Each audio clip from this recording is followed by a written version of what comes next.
Alegerea unei noi saltele poate fi o sarcină dificilă, mai ales dacă nu ai pe nimeni care să te sfătuiască. De aceea, noi te ghidăm pas cu pas pentru a face alegerea potrivită. Să începem!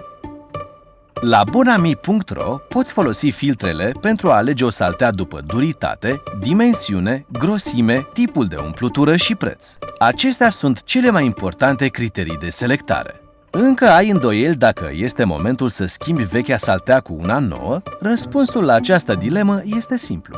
Dacă vechea saltea ți-a ținut companie mai mult de 7 ani, și-a schimbat forma sau te doare spatele sau gâtul dimineața, cu siguranță ai nevoie de o saltea nouă.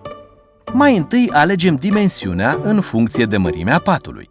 90 pe 200 cm este mărimea standard pentru patul de o persoană, dar poți avea chiar și 80 pe 200 cm sau 120 pe 200 cm.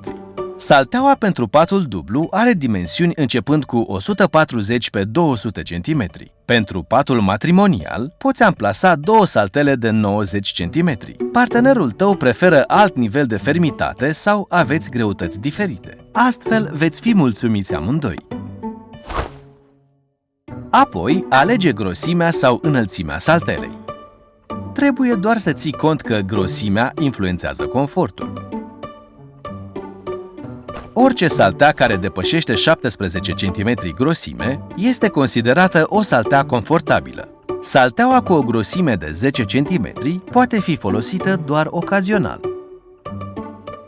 Fermitatea saltelei este foarte importantă. Acest lucru decide cât de bine...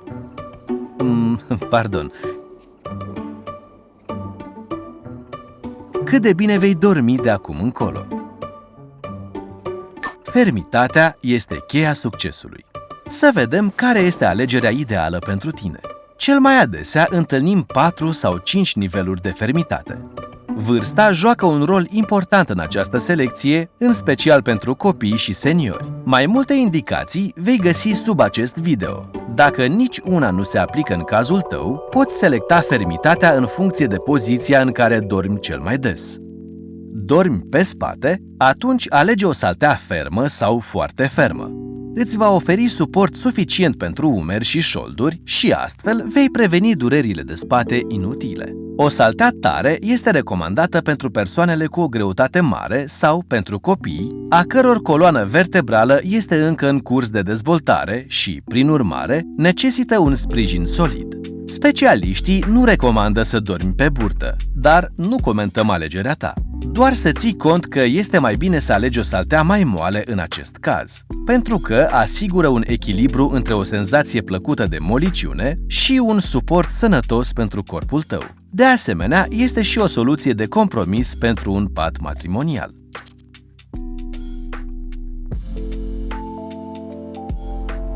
Dacă dormi pe o parte, presiunea se exercită asupra umerilor, șoldurilor și genunchilor. De aceea, o saltea de fermitate medie spre moale este adecvată. Salteaua moale se adaptează formei corpului, asigurând și un suport suficient. Este adecvată pentru femei și bărbați cu o greutate între 70 și 100 de kilograme, doar dacă aceștia nu se confruntă des cu dureri de spate.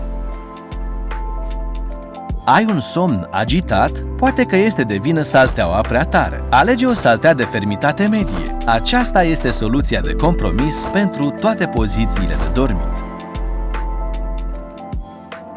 Se pare că am elucidat misterul fermității saltelei. Să continuăm cu tipurile de umplutură, după care ne putem selecta salteaua.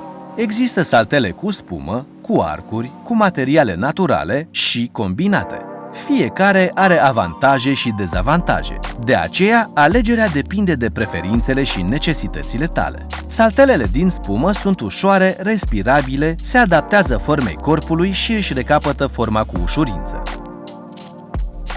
Cele cu arcuri sunt rezistente la mucegai și acarieni, deoarece favorizează circulația aerului. Au o capacitate mai mare de susținere a greutății decât cele cu spumă. Și stai liniștit, arcurile desprinse nu te vor incomoda în timpul somnului ca în trecut. Salteaua cu umplutură naturală din latex organic, obținut din arborele de cauciuc și fibre de nucă de cocos, este ecologică și respirabilă.